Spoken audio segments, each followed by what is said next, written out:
Welcome to Hazy2Clear TV from Buffalo, New York.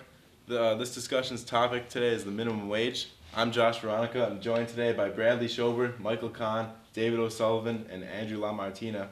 Now we know President Obama's stance on the minimum wage. He mentioned in the State of the Union that he's going to raise federal employees' minimum wage to $10.10. There's no federal bill for all minimum wage increases, but several states have already passed. In New York, it's already raised to $8 an hour. Michael, what are your thoughts on the minimum wage increase? Well, actually, it's not even my thoughts. It's the nonpartisan Congressional Budget Office's report that says 500,000 jobs, 500,000 jobs would be lost with the president's proposed hike to like about $10 in the minimum wage. And by the way, he already did some federal contracts, new federal contracts. He hiked up the minimum wage by executive order to $10. And if he gets his wish, 500,000 jobs would be lost in this country. I think it's a disastrous idea. Most of the people on minimum wage, about half, are starting out, young people, just working up in the economy. And the idea that if we want people to have skills and to work up in the economy, why give them more money for a low-skill, low-paying job? It's actually kind of demeaning to those people. We should want them to rise up. It's not that they don't want to rise up. I think everyone wants to do well in what they're doing. I think what it really is that when it comes down to it, there's not enough opportunities for everyone to get a high-paying job. They need to survive, so they're going to need more money. That's just logic. Talk to Obama about that. It's his economy that's destroying jobs, and this will destroy jobs. Yeah, we have to build up the economy. One way to build up the economy is to lower the minimum wage. Business owners can hire more people, build more capital, and then that economic activity will be easier, and then people will naturally be making more money, because when the free market acts and when there's competition, wages go up. When the government acts and puts their foot in it, wages go down, and the economy stagnates, which was what we're seeing now. So yes, it's the Obama economy that needs to be fixed, and then we'll be off to a good start. Mike, I would like to just jump in here. Now, you said that you believe that the minimum wage should actually be lowered, but I would like to point out that the minimum wage, where it is right now, people making the minimum wage are currently below the poverty line, if that's their only source of income. Well, actually, that's not entirely true. If you have a family of four, it's actually the majority of people with a family of four on the minimum wage are not below the poverty line because they have other sources of income in the family. But nevertheless, the idea is, regardless of that, the minimum wage job is the idea you're starting off and you're building your way up. If you give people more money for a starting off position, it's going to be harder for them to rise up and eventually have a more sustainable career. So you shouldn't be having to stay at the fast food or minimum wage levels. And by the way, a lot of young people on the minimum wage. And think about businesses, if they can hire an adult or a child, but they have to pay the person like a ridiculous $10 an hour, of course they're not going to hire the child. It's more of a risk. They'll hire the adult. That's why youth unemployment is at record lows, record highs, and when they tried it in 2009 when the Congress hiked the wage, like about 400,000 young people's jobs were lost in the economy. So it's precisely for that reason that we need to lower the minimum wage. Can I ask you a question? Do you work? Yeah. You do? Well, not currently, but like the whole break, I got a little more than minimum wage at Roswell Park for like about 3 months.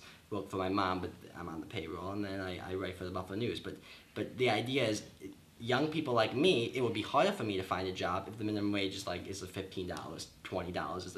If you keep up with inflation, that's what it would be. There would be no young people's unemployment. It's record highs unemployment for young people, especially among minority communities. You're going to make it even higher when you raise the cost of labor. The iron law of economics is when you subsidize something, you get more of it. When you criminalize something, you get less of it. The same goes for labor. When you make labor more expensive, there's going to be less of it. And that's what the CBO said. I'll bring an example. My grandfather, he came from a very poor family of 13. He had to work his entire life. It was never enough. He worked from the lowest jobs in order to work up. His main goal was to earn more money. Even if you're just making $10 an hour, you're going to want to make more. And there's a way to subsidize that. What you want to do is you can take money from the top. People are making a ridiculous amount of money, such as my mom. My mom doesn't make enough money. And give it to people who do need the money. Was your father paid you minimum wage his whole life? No. Exactly. He worked his way up in the economy, which is exactly what's supposed to happen. No, he went to college. He was able to get a good job from the beginning. Some people can't do that. Some people don't go to college. Some people need to be able to get a minimum wage job. The majority of people on the minimum wage do not stay there for a chronic amount of time. Usually you rise up, especially young people, or like I said, who are starting off. Would you want to hurt those people who aren't going to college, who aren't going to be, moving up in the economy? Would you really want to take away their standard of living. There's nothing to do with college versus no college. You don't have to go to college to make a lot of money. It helps in a lot of ways, but we need a lot of people who can build things and fix In things our in day and the age, economy. you do need to go to college to That's make not enough true. money. I think that's kind of an Can you elitist view of society. can you that make says- a recent example of someone who has made a ton of money without going to college? Guys, just to try and Joe get, the plumber?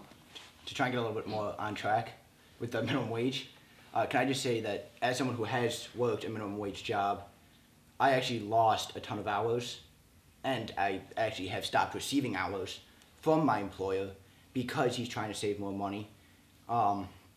Also, when you raise the minimum wage, especially 40%, which is what's going to happen, raising the federal minimum wage from 7.25 up to 10.10, the employer is going to try and keep money. He doesn't want to just hand money out. He wants to try and make as much as he can. So there's local businesses. One of them is Mighty Taco, who's actually raising prices already to try and counteract. So while people are starting to make more money, they then have to go turn around and then they have to pay more money for the same products. People aren't getting hired.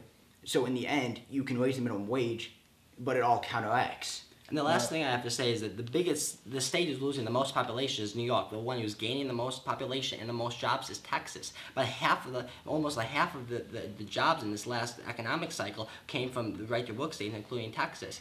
People are flooding into the state of Texas. Why? Because they have pro-business policies, including a low minimum wage that lets people rise up in the economy.